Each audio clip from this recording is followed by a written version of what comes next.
प्यारे बच्चों नमस्कार। मैं आपका रमेश सर, विषय हिंदी विषय अध्यापक, आपका मेरे YouTube चैनल में हार्दिक स्वागत करता हूं।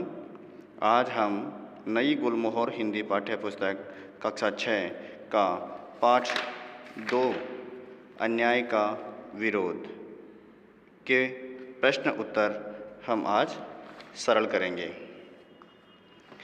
प्रश्न उत्तर अभ्यास वर्ग स्पीकिंग स्किल्स मौखिक दिए गए शब्दों का शुद्ध उच्चारण कीजिए। तनख्वाह है, इतवार, खरोंच, लापरवाही, विनीत, क्रूर, अस्तित्व, निर्मम। निम्नलिखित प्रश्नों के उत्तर दीजिए। जूलिया कौन थी? जूलिया लेखक के बच्चों की गवर्नेंस थी।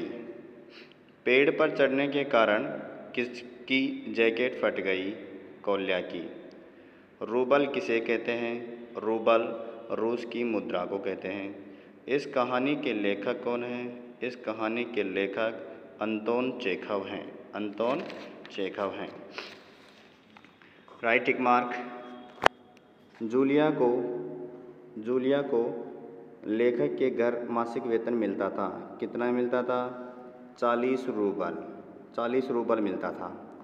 यहाँ पर 30 रूबल भी है और पाठ में सबसे पहले लेखक ने कहा था कि आपकी 30 रूबल तनख्वाह तय की गई थी, लेकिन ओरिजिनल में जूलिया ने कहा था सर दबी आवाज़ में कि सर 40 रूबल तय की गई थी, अर्थात कितनी वेतन मिलता था उसको? 40 रूबल मिलता था। वान्या के जूते किसने चुराए थे? वान्या के जूते नौकरानी ने चुराए थे। लेखक द्वारा किया गया क्रूर मजाक क्या था? लेखक के द्वारा किया गया क्रूर मजाक जूलिया की तनख्वाह से बेमतलब काटना। लेखक जूलिया को क्या सिखाना चाहता था?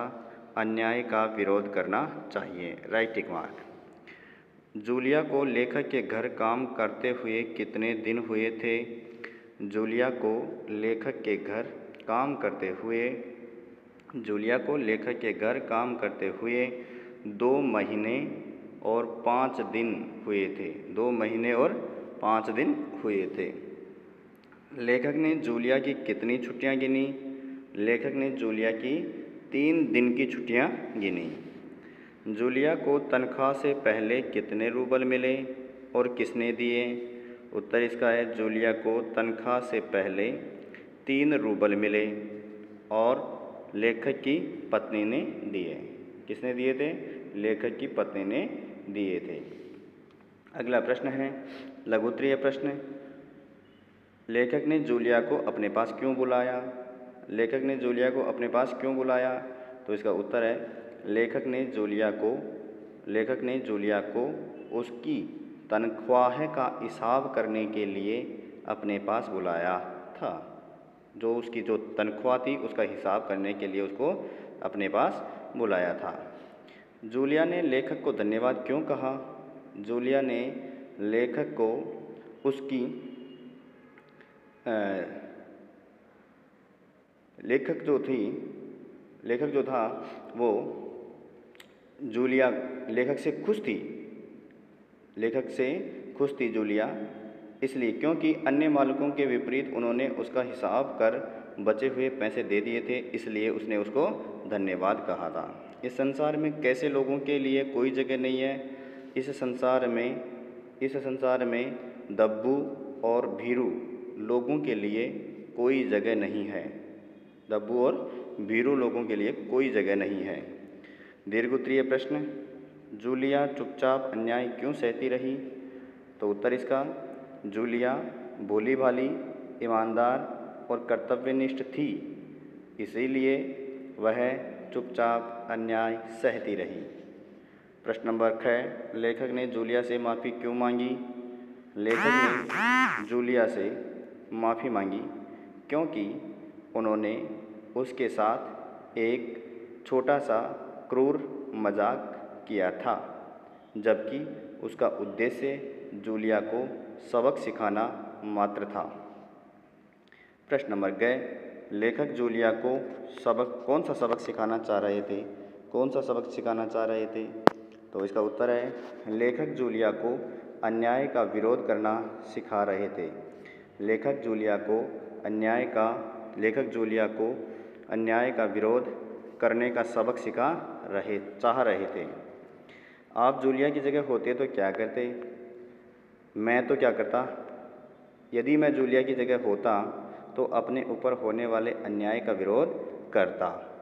अब आप क्या करते, ये आपको लिखना है। तो मैं जूलिया की जगह होता तो मैं विरोध करता, अन्याय का विरोध करता। निम्नलिखित वाक्यों को स्पष्ट कीजिए। क्या ज़रूरी है कि इंसान भला कहलाने के लिए इतना दब्बू, बोदा और भीरू बन जाए कि उसके साथ जो अन्याय हो रहा है उसका विरोध तक न करे? इसका अर्थ क्या है, भावार्थ क्या है इसका, स्पष्ट कीजिए। हमें सही और गलत में अंतर समझ में आना चाहिए। हमें सही और गलत में अंतर समझ में आना चाहिए। यदि कोई इंसान जानबूझकर अपने फ़ायदे के लिए हमारे साथ गलत कर रहा है तो हमें उसका प्रतिकार करना चाहिए।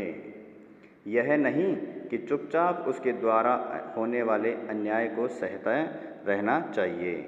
अर्थात हमें अन्याय को सहना नहीं चाहिए, अन्याय का विरोध करना चाहिए। नंबर 6, अपने अस्तित्व को बनाए रखने के लिए अपनी पूरी शक्ति के साथ तुम्हें इस कठोर, निर्मम और हृदयहीन संसार से लड़ना होगा। इसका तात्पर्य क्या है? तो इसका तात्पर्य है, उत्तर है, इस निर्मम संसार में सीधे, सच्चे और भले लोगों को मूर्ख समझा जाता है। पूर्ण विराम, झूठे और ठगी करने वाले लोगों द्वारा सच्चे लोगों का शोषण किया जाता है। अतः भोले भाले और सच्चे लोगों को अपनी पूरी शक्ति के साथ इस हृदयहीन संसार का प्रतिकार करना होगा। अगला प्रश्न है भाषा ज्ञान का। भाषा ज्ञान, नीचे दिए गए वाक्यांशों के लिए एक शब्द लिखिए जिसके अंदर भय न हो। निर्भय। 7 दिनों का समय सप्ताह है। जिसका हृदय कठोर हो। हृदयहीन। पाठ में से 3 व्यक्तिवाचक, जातिवाचक, भाववाचक, संज्ञा शब्द लिखिए। व्यक्तिवाचक, जातिवाचक, भाववाचक, संज्ञा, ये 3 आपको लिखनी है।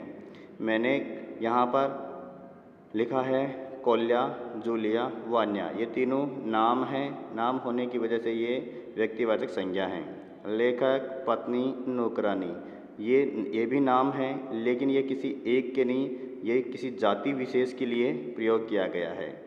निर्भय, भीरू, बोधा, ये भाव विशेष के लिए प्रयोग किया गया है, इसलिए ये भाववाचक संज्ञा है। अगला जो प्रश्न है इसी पाठ का, दिए गए शब्दों को शब्दकोश के अनुसार व्यवस्थित कीजिए। शब्दकोश के अनुसार यानी डिक्शनरी के हिसाब से हमें इसको, हिंदी डिक्शनरी के हिसाब से इसको व्यवस्थित करना है। तो सबसे पहले ए है तो अन्याय, उसके बाद में ई इतवार, छुट्टी, डायरी, फिर उसके बाद में तनख्वाह है, उसके बाद में भीरू, विनीत और हिसाब। निम्नलिखित मुहावरों का वाक्य में प्रयोग कीजिए। चेहरा पीला पड़ना, इसका अर्थ है सोच में पड़ना। वाक्य प्रयोग है, चोर पुलिस को देखते ही उसका चेहरा पीला पड़ गया। पुलिस को देखते ही चोर का चेहरा पीला पड़ गया। आग बबूला होना, बहुत गुस्सा होना। प्रयोग है, वाक्य में प्रयोग है, बच्चों की शरारतें देखकर अध्यापक आग बबूला हो गया। ठंडे पानी का छींटा मारना, गुस्सा शांत करना। गुस्सा शांत करना। पिताजी का क्रोध देखकर माताजी ने उन पर ठंडे पानी का छींटा मारा। सबक सिखाना, नसीहत देना। बच्चों की शरारत देखकर अध्यापक ने उन्हें सबक सिखाने का मन बना लिया। प्यारे बच्चों, सब्जेक्ट जो एनरिचमेंट एक्टिविटीज़ होती है वो आपको एक अलग कॉपी बनानी है। उसके अंदर आपको क्या करना है, प्रत्येक चैप्टर की जो सब्जेक्ट एक्टिविटी है, एनरिचमेंट एक्टिविटीज़ है, उनको सबको पाठ के अकॉर्डिंग आपको लिखना है। तो यहाँ पर 2 हैं, अपने अधिकारों के लिए लड़ना चाहिए। इस विषय के पक्ष या विपक्ष में अपने विचार कक्षा में प्रस्तुत कीजिए। तो ये आपको लिखना है। वैसे तो ये लिखने का नहीं है, कक्षा में बताने का है, परंतु आपको लिखना है। कल्पना कीजिए कि आप जूलिया की प्रिय मित्र हैं और उसके इस व्यवहार को लेकर उसकी और आपकी बातचीत को संवाद शैली में लिखिए। तो ये आपको दोनों करने हैं। आई होप कि आप सभी को चैप्टर समझ में आया होगा।